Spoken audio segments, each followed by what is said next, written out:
This conference will now be recorded. Jack, today our topic is nervous tissue, and it is a special type of tissue uh, in which concerned with the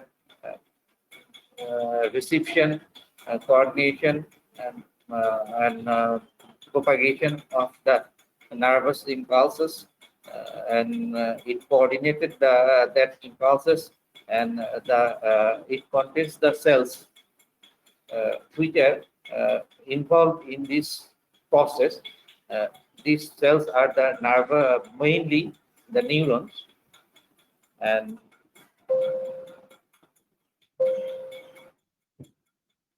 mainly the cells present in the nervous tissue, mainly neuron, and some associated cells, helping cells.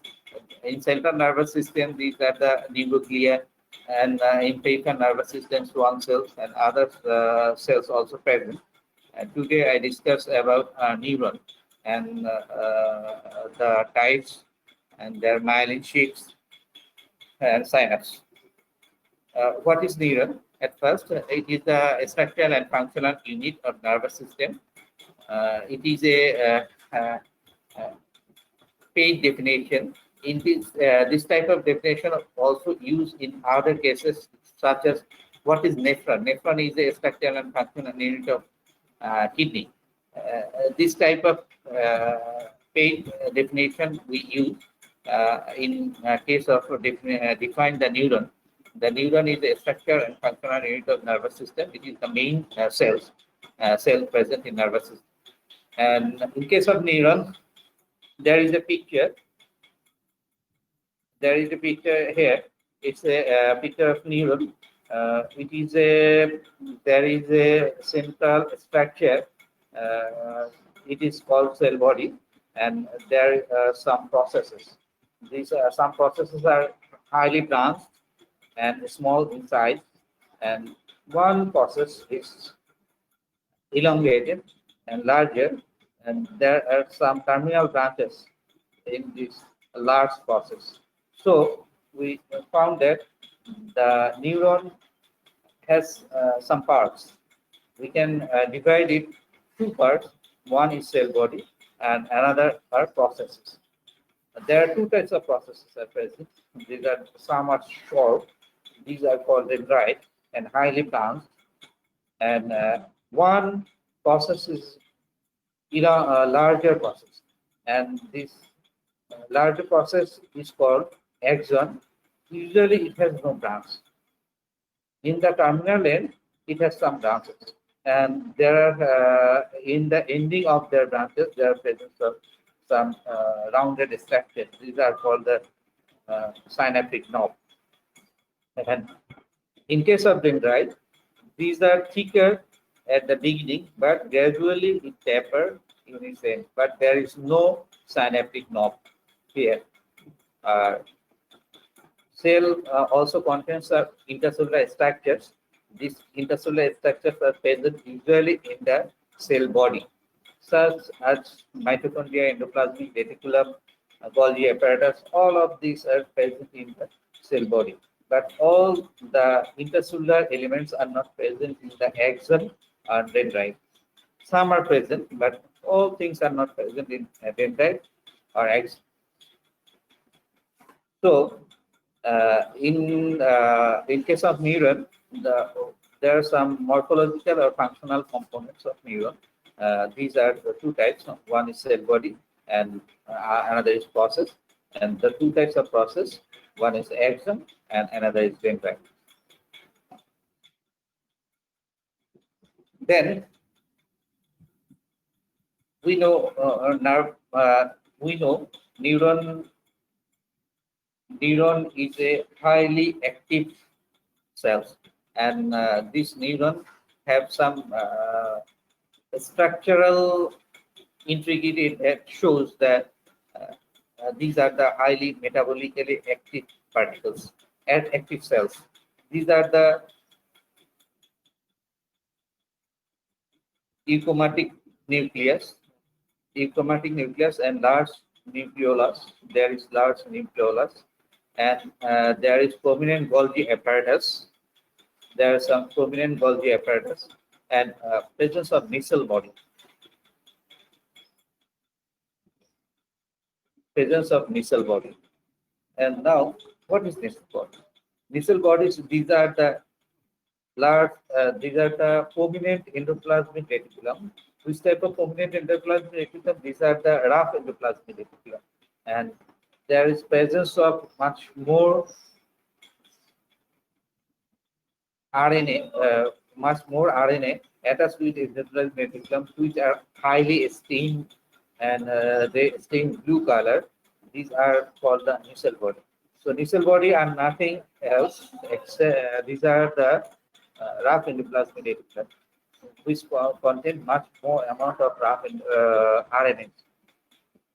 And in the cell body, there is a tapering end, and this tapering end, from this tapering end or conical end, axon is developed, and this tapering or conical end is called the axon hillock.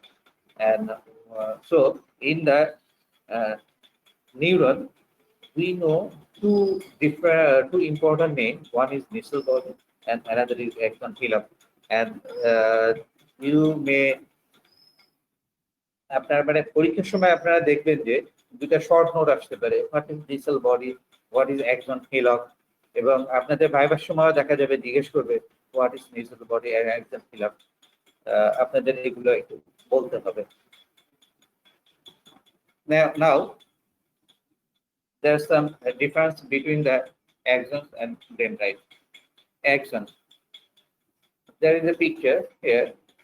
These are the small processes and branches that are dendrite, and one large process, and usually there is no branch along its long course.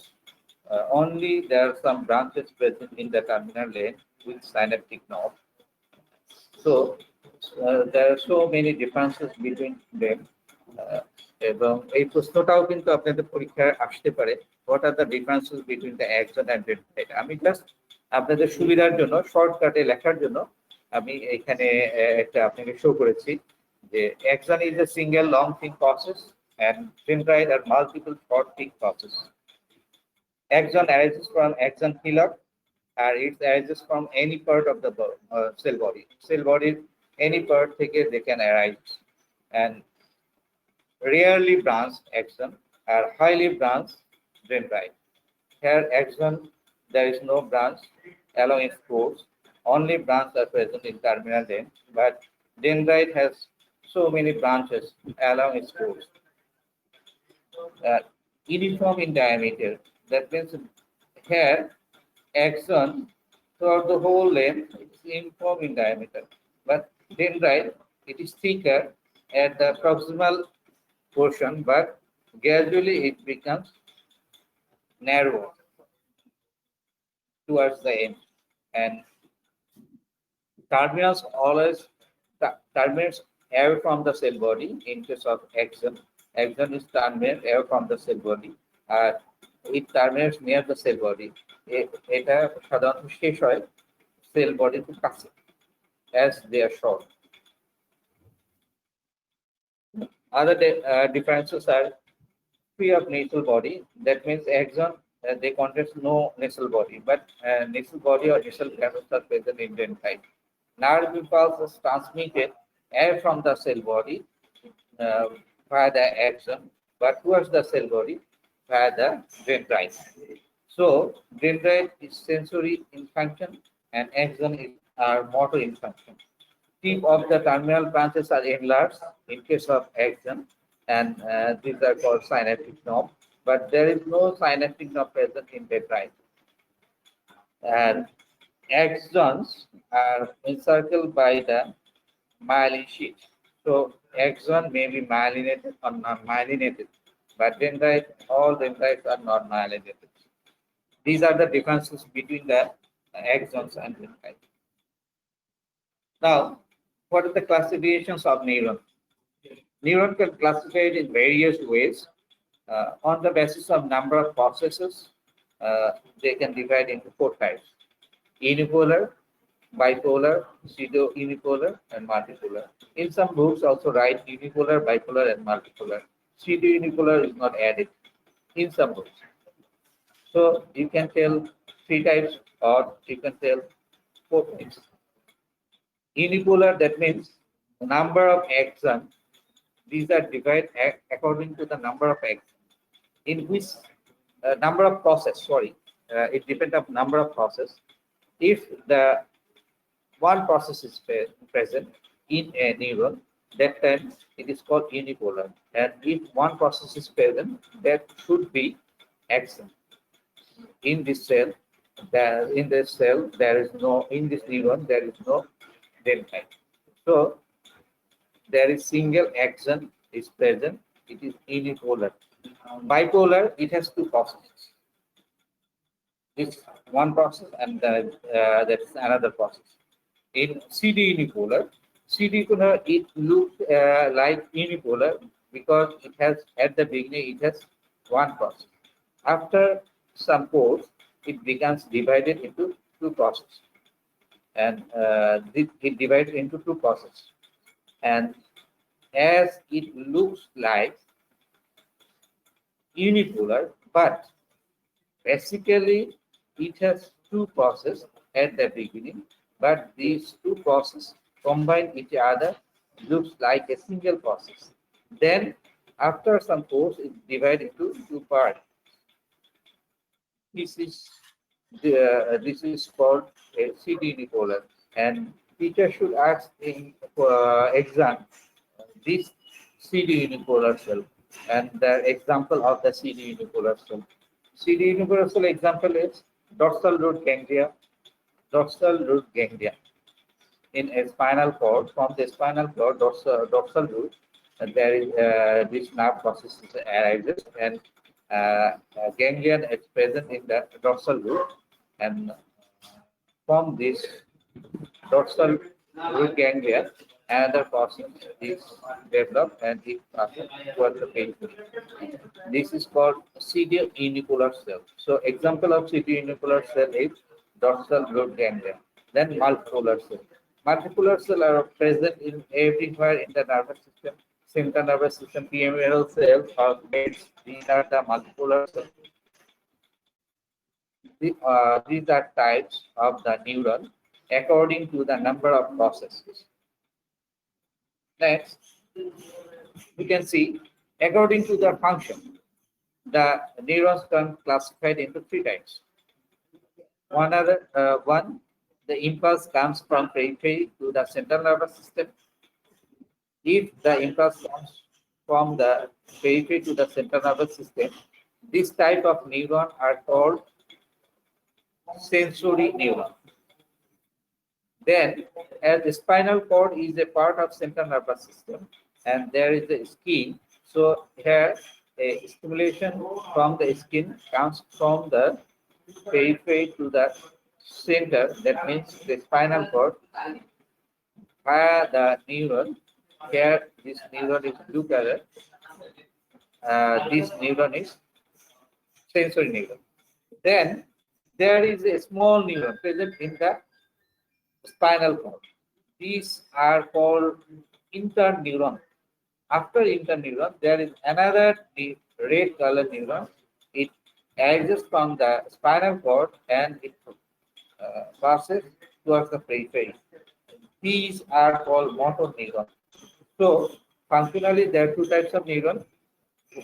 By which neuron impulse comes from periphery to the central nervous system, these are called sensory, and by which neuron the impulse comes from the central nervous system to the periphery, these are called the motor neuron. And there is a small neuron also present in between the sensory and motor neuron in the central nervous system. These are called the interneuron. So functionally, there are three types of neurons.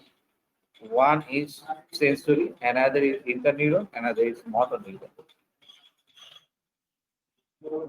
Now, according to the length of the fiber, there are two types of neurons, Golgi type 1 and Golgi type 2. Golgi type 1, these are the long process, and these are present in the motor cortex as the pyramidal cell of brain, It is the longest neuron of the body.